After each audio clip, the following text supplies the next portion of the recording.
Making juice, guys.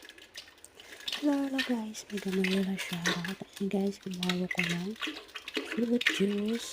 Then, naglagay ako ng milk. Isang pack na milk.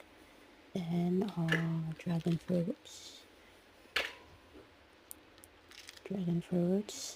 Then, pineapple. Sliced pineapple. And then, Watermelon. Orange melon.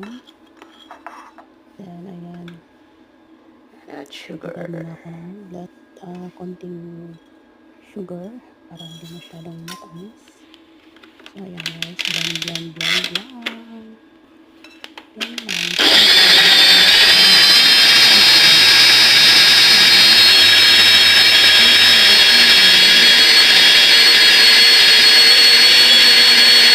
Try it guys. It's so delicious.